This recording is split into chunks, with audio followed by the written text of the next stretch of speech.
Hello and welcome back to my YouTube channel and my podcast Rebel with a Purpose. So today I'm going to be talking about how you can actually stay true to yourself in the midst of all this competition and all this pressure to be somebody else and live life on someone else's rules. So today we're talking about audacious authenticity, how you can actually learn more about yourself, delve into your self-awareness and your strengths. Let's talk about eliminating the competition around us via authenticity, by being true to ourselves, by realizing what comes naturally to us than to others. Now, what I've learned from books such as The Almanac of Naval Ravikant, which talks about success, wealth, and happiness in life, this book actually taught me what it means to gain specific knowledge, what it means to gain knowledge that only you have and no one else like you in the world has. So it's knowledge that can't be automized, it's knowledge that you gain through your experiences, it's something that cannot be found on the internet or cannot be duplicated. When you have found a specific knowledge, you create your USP that you're basically selling to the world. But in order to reach a stage where you can gain specific knowledge, you have to have a lot of self-awareness, to the sense that you understand yourself so deeply that you know what comes naturally to you, you know what your interests are, you know what you love to do, what you enjoy doing, what makes you feel most alive in life. And these are things that you learn through journaling, through getting out of your comfort zone, actually trying things out and then reflecting, making mistakes and reflecting, taking calculated risks and reflecting. And that's why self-awareness is an asset in our lives, because self-awareness opens us up to the abundance of answers and opportunities out there that can just make life easier to live in. So step number 1 is find your ikigai. Now, I explained Ikigai in another video that I have of mine, but just to reiterate, Ikigai is an intersection of 4 main spheres. 1 is something you love to do, something you're extremely passionate about. Number 2 is something that you do really well. It is your strength, so it's something that comes easier to you than to others. Number 3, you're filling a gap in the world. The world needs this particular skill of yours. And lastly, something that the world will pay you for, something that can help you generate money to build a livelihood out of it. And the money will come automatically when you get so good at what you're already good at, something that is already coming naturally to you. When you get so great at that people are desperate to work with you, that's when you will get the money. Money will just be magnetic as long as you have the right money mindset and don't have beliefs such as money is difficult to make, there is hardships when you get a lot of money, money is the root of all evil, only bad people make a lot of money. There are all these beliefs that can really hamper you from making money, even if you're doing good work and doing valuable work. So it's very important to have the right mindset, but also to have the right skill sets, in the sense that these skill sets match your personality, match your frequency, match your interests, and really vibe with you, in the sense that your entire personality just speaks it. And when people hear that term, they think of you, whatever it is that you're offering. You have to be so good at it and master it so much that people are desperate to work with you. Now on to point number 2, which forms the crux of point number 1, which is how do we develop self-awareness, other than of course the factors that I said, which is reflecting, taking risks and going out of your comfort zone. Now these are things that we can do for sure, but there are resources for free out there on the internet that can help you gain a lot more self-awareness. Number 1 is the MBTI test. It's a 16 personality test that helps you understand where you lie on your personality scale. I also have this amazing book that helps me understand which career would match different types of personality. So I am an ENFJ, and when I looked at my career, a lot of things popped up, such as acting, singing, coaching, counseling, and these are things I've always been so interested in, which is crazy because it talks to me, the book basically tells me about how my personality is in accordance with the strengths that will be exercised while I'm working this career, this business. And so it's extremely succinct, very clear, and that has been so accurate for me, and not only me, for a lot of my friends who have helped using this particular book, that it's mind-blowing. It's insane how much one test can actually tell you about yourself. But at the same time, do not box yourself. This personality does not define who you are. You could be introverted, extroverted, ambivert. You could keep changing every month, so that is MBTI for you. Number 2 is VIA strengths. VIA strengths is basically understanding more about your strengths And one exercise that I love to do is, first I would write down what I think my strengths are, then I will do the VIA strengths taking test, and when I look at the VIA strengths taking test, I will see what my top 5 strengths are. We generally don't call the last few strengths our weaknesses. We call them lesser strengths, or strengths that we either aren't utilizing too much to the point where we think they must be a weakness, or strengths that we're just not, it just doesn't come that naturally to us, and so it's better to delegate that kind of work, those kind of strengths. It's better to delegate that because it's something that we can't do very quickly and very easily. So it's also important to recognize our lesser strengths and why they are our lesser strengths. So when you have a VIA strengths PDF in front of you, you're looking at the first 5, which are your 5 top strengths. You match that with the notes that you've already taken on what you think your strengths are, and see how much of similarities or commonalities are there on that. Another really fun exercise you can do is you can literally go to your friends and ask them why they're friends with you. Now, in the beginning, they might think you're a little crazy, but if you just stick with the question and be like, I'm genuine, I just want to know why you're friends with me, like what makes you want to talk to me and want to be friends with me, and genuinely listen to their answer. You can do this over text, you can do this face to face. I feel like if you do it face to face, they're going to laugh at you the first time you ask them, but after that I'm sure they will answer you. So I prefer doing it face to face. I like to see my friends' expressions when they're talking about me and why they want to spend time with me, and also it gives me a whole ego boost. So it's a very fun exercise. You will definitely enjoy it. Like, who doesn't enjoy some appreciation from time to time? So yeah, try to do that exercise. And this exercise was actually recommended in Find Your Why by Simon Sinek, the book that he wrote. Find your why is so important to understand our intention, also understand more about who we are as a person and what drives us, like our motivational drives. Okay, other forms of developing self-awareness other than the VIA strengths test that I spoke about, the MBTI 16 personality test that I spoke about before, and also taking risks, reflecting on mistakes, going out of your comfort zone. Other than that, of course, there's coaching, which helps so much because of the rapid and powerful questioning that coaches use to help their clients. Now, in coaching, what happens is when you talk to your client, they help you by asking the right question at the right time to help you reach this answer that you wouldn't been able to reach if you were just thinking to yourself or journaling on yourself. Sometimes you need another person to reflect with and to talk with and to have them ask you the most powerful and amazing questions that you need at that particular point of time. And coaches know exactly how to do that. To be honest, they are trained on how to do that. There's a whole science behind coaching. And make sure when you're going for a coach, look at their credentials, look at their credibility to see whether they are trained to ask you such questions, to ask you such powerful questions, to get the actual truth out of you in the sense of who you are as a person, what drives you, what makes you feel most alive, what makes you happy and joyful. Obviously, these are things you can answer for yourself, right? We all know what makes us happy, we all know what makes us joyful by a simple reflection. But when you go in through a rapid questioning, you understand all your issues on a much deeper level that you wouldn't have been able to find out on your own. I used to have a coach and she used to tell me this one thing, that a sick mind can't fix a sick mind. When you're already filled with, fears, something is stopping you from moving towards a goal, there are so many things that we haven't identified that are within our subconscious mind that rapid and powerful questioning can get out of you.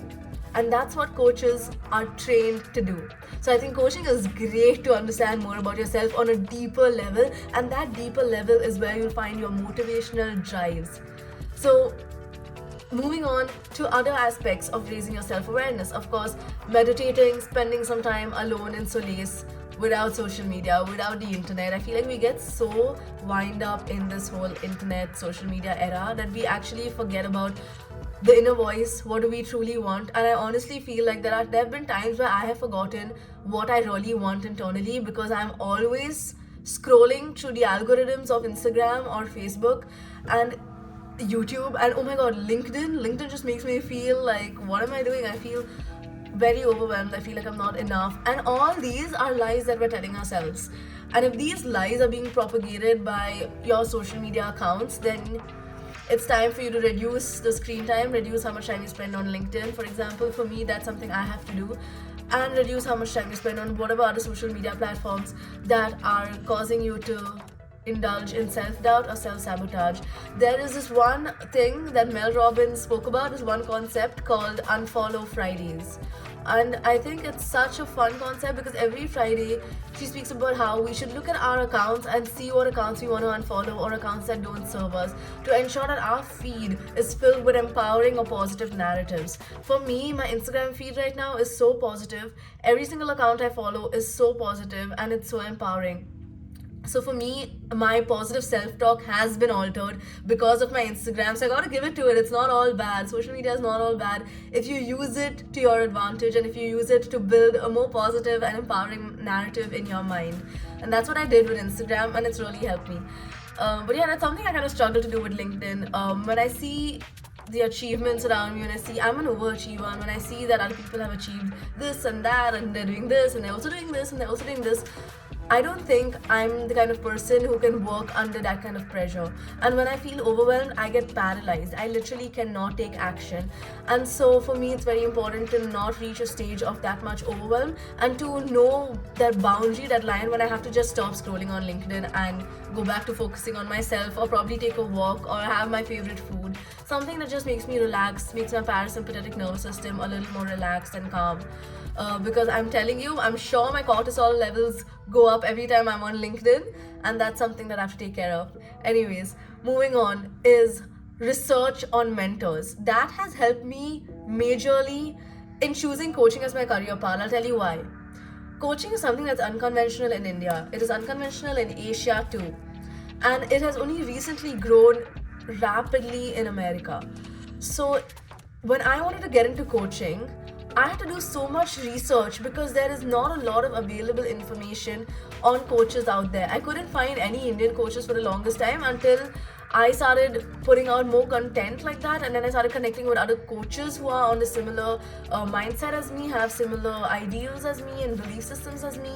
And then I started connecting with a lot of them. Then I met a few Indian coaches, and that's when I started like asking them questions about their business. It's okay to ask questions. It's okay to not know. Firstly, I was extremely unaware about what is coaching and how do I start my own coaching business and why do I want to start my own coaching business, which is the biggest motivator. Your why is your biggest obligation or motivator behind everything you do every single day. So your why has to be very refined, and that's what Simon Sinek talks in his book on Find Your Why.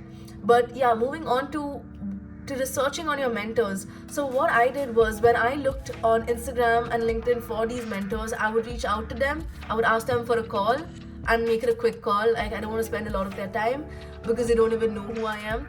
And also try to understand where they started, what inspired them to start their business, how it's going now. Is there any challenges that they face while starting their business?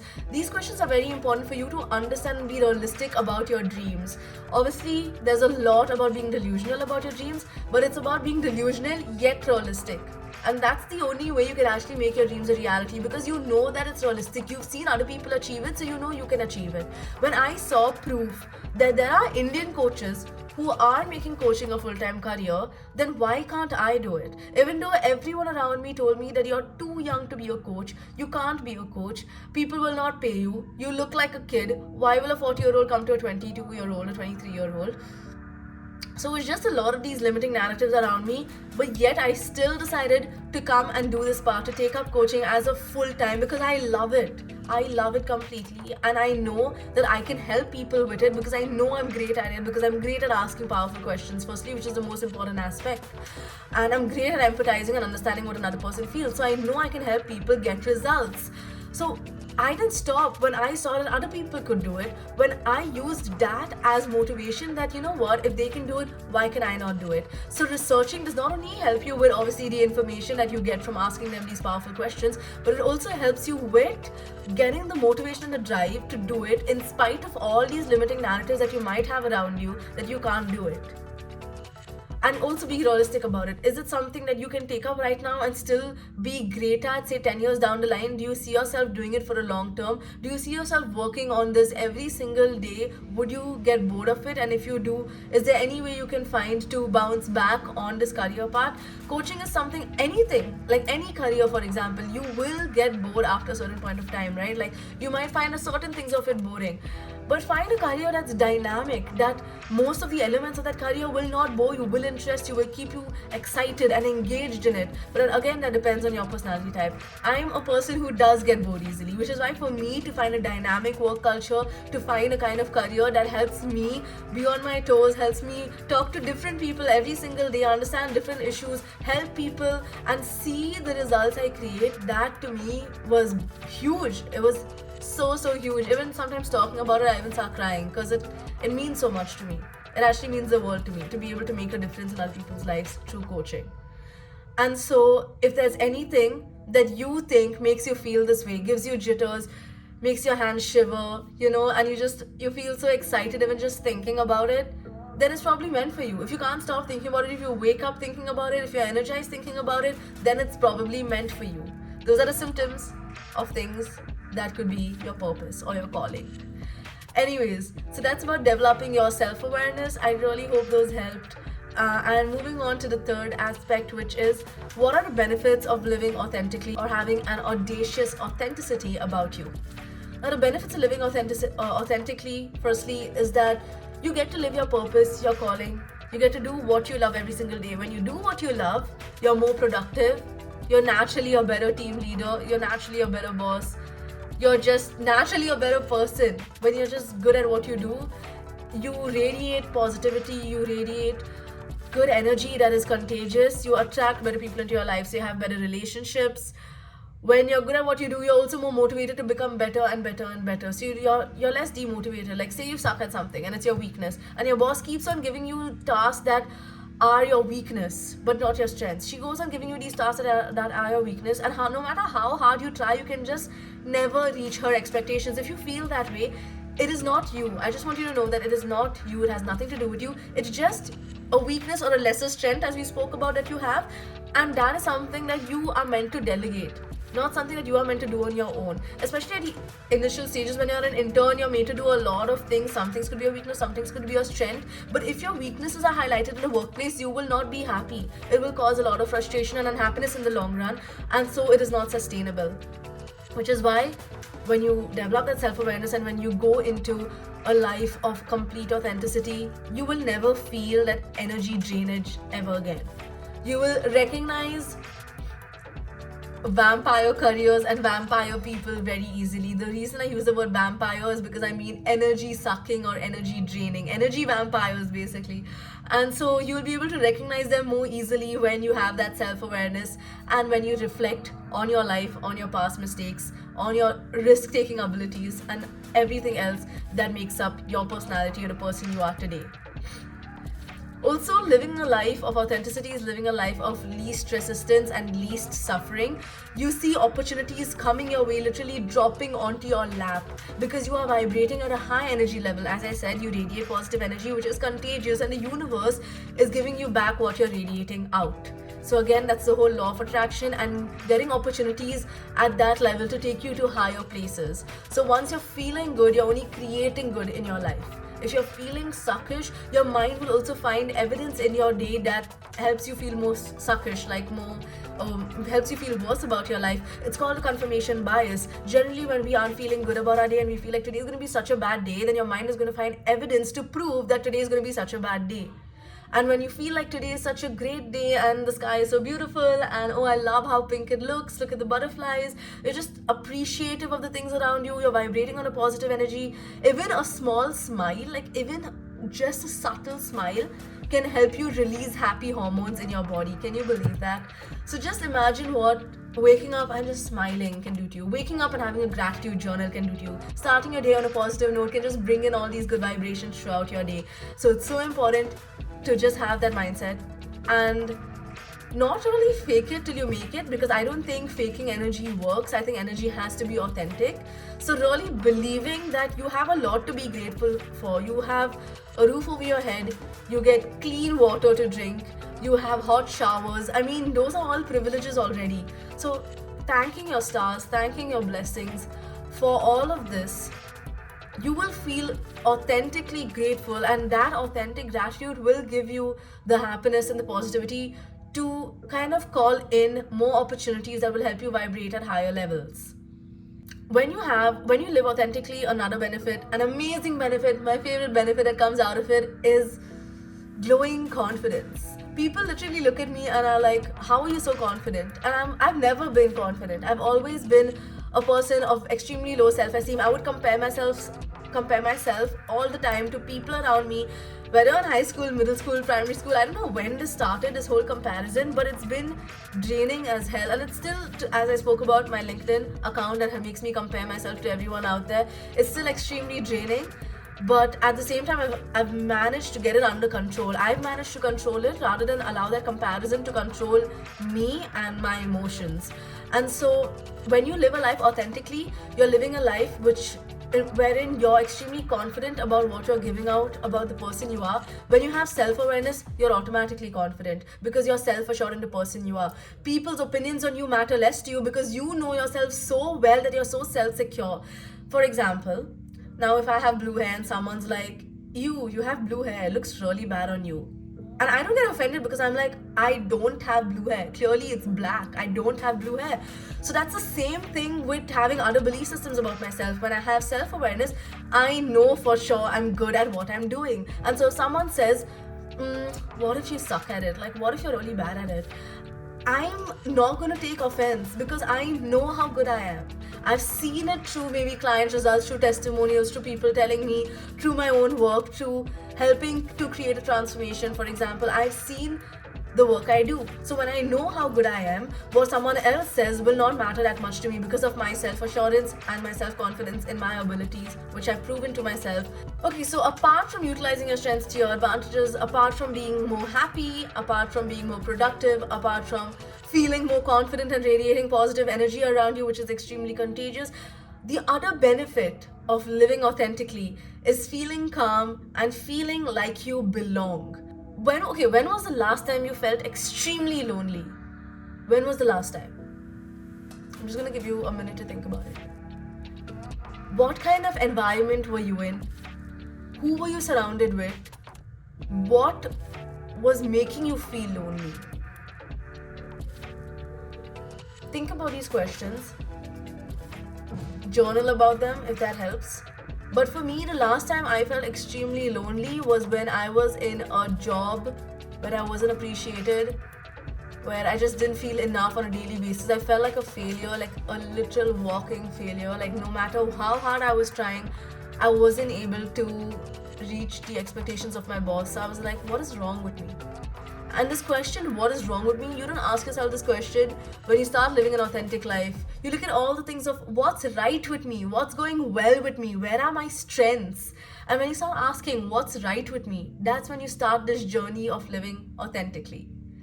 And that's what I love about authenticity. I love that it uses your strengths. I love that it uses something that comes naturally to you. And I love that it helps you just feel the joy and the miracles that life has to offer, rather than live a life that is not meant for you, that is filled with suffering and that makes you feel like a failure, because that is not your truth. That is not the life you want to live. No one wants to live their life, and we all know we have a choice. I had a choice and I quit the job, and I was the happiest person after I quit, even though quitting makes you feel like a loser, but I was anyways feeling like a loser at work, and quitting actually made me feel like a winner. I think there's a misconception about quitting too. Stephen Bartlett made a lovely post about this, about how quitting is for winners. Knowing the right time to quit, knowing when to quit, knowing what to quit is for winners. When you have an insane amount of self-awareness, you will know how to quit, when to quit, what to quit extremely quickly, and you will do that and save yourself a lot of time.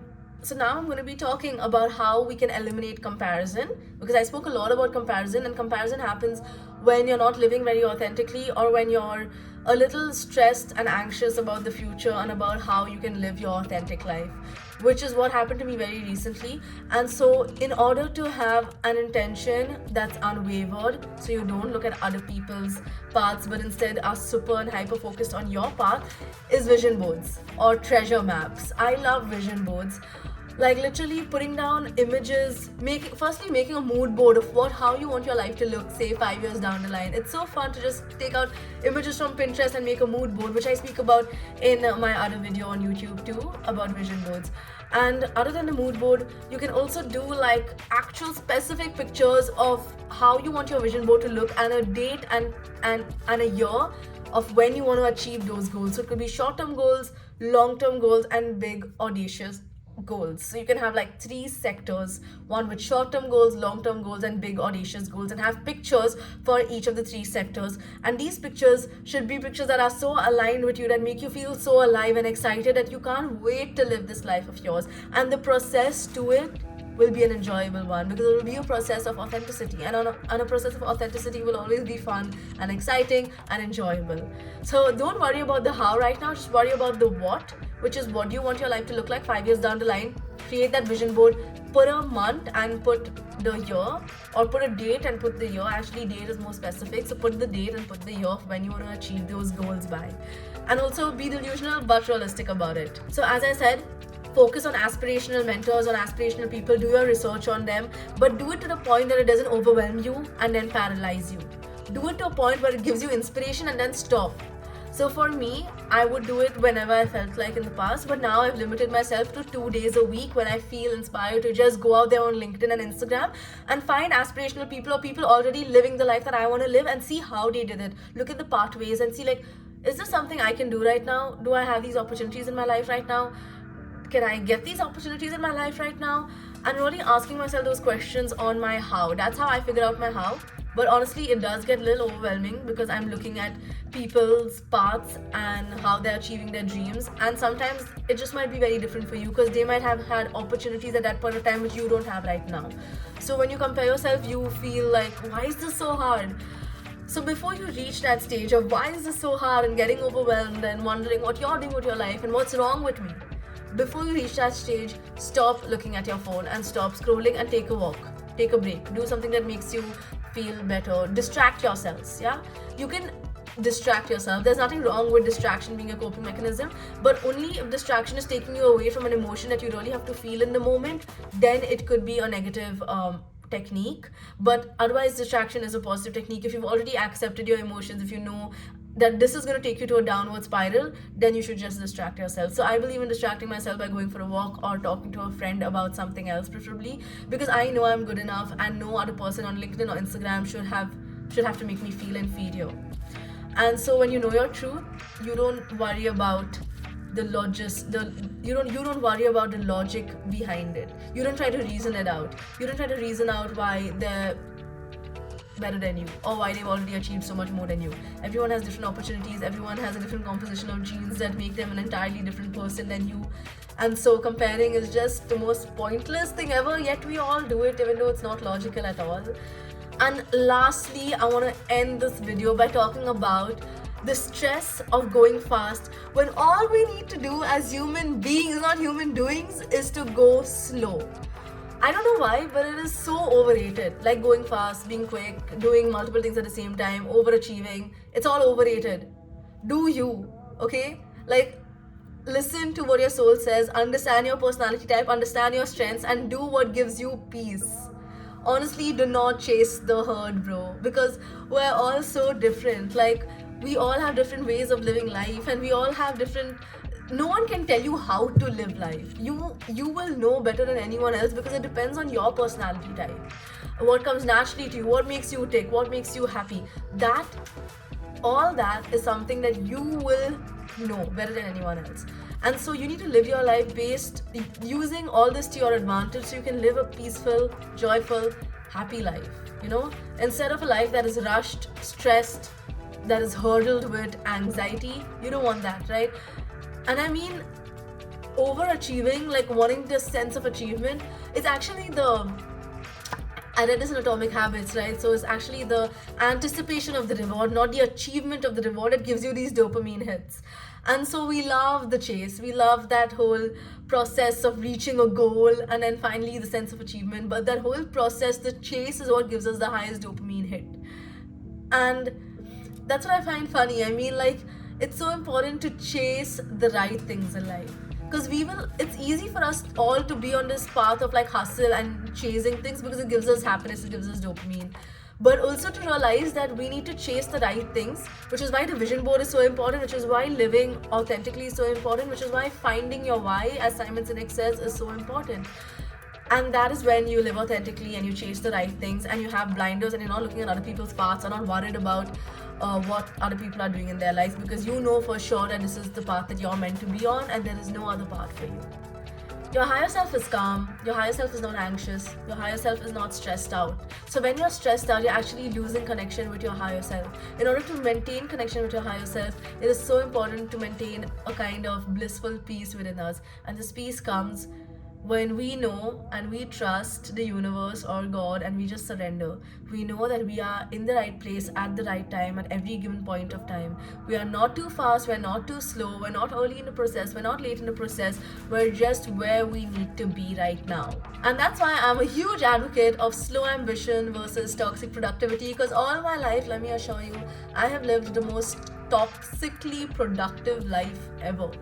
I have always thought that education, my grades, defined who I am. The college I go to, the job I get defines who I am. And look at me here, jobless, trying to build my own business.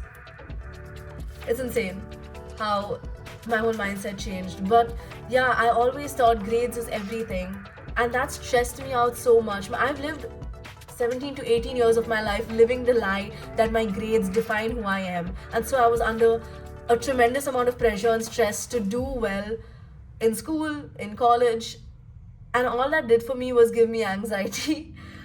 And today, I do definitely regret a lot of my childhood because of how stressed I was. I feel like I would have rather spent time with my family, spent time out about in the sun, playing, making new friends, rather than studying and sitting at home. But yeah, it's okay. It's something that I learned a lot from, and today I've learned how to live an authentic life because of how much I've suffered living an inauthentic life in the past. And that is why I've realized that slow ambition, moving slowly to your authentic goals, whatever that is for you, that is something that we have to define on our own, right? So whatever that is just the secret to living life. Should I have charged for this video? It's a free YouTube video and I feel like I just gave out my secret sauce to living a happy life. So I think it's also very easy to get caught in a rut of toxic productivity because the people around us, when we look at, as I spoke about, all these overachievers or high achievers around us, we're only looking at their achievements, not the process they took to reach there or the struggles and the challenges that they faced on their way, which is why we believe that maybe there is something called overnight success. And then when we are trying to work on our successes, it takes so long and we're impatient and we're like, why is this taking so long? Like, why is success not coming? Like, why is it taking so long? And the thing is, it's honestly all about the patience. It's all about being slow with yourself. It's all about being patient with yourself and understanding that it's going to take time, and it's okay for it to take time because the process is what life is all about. But anyways, that's the end of this video and the end of the podcast episode of Rebel with a Purpose. I really hope you enjoyed this video and I would love to know your comments, so please let me know down in the comment section. And also, I don't say this in any of my videos, but please subscribe. I am trying to spread this awareness of living your ikigai, living authentically, having this audacious confidence about yourself because you live a life of least resistance and least suffering. And I know it sounds very spiritual and very purpose driven, but this is my truth, and this is the truth that I think will help a lot of people out there. So please help me by subscribing or by sharing this YouTube channel with anyone you think this can help. Thank you, and I'll see you soon in the next video.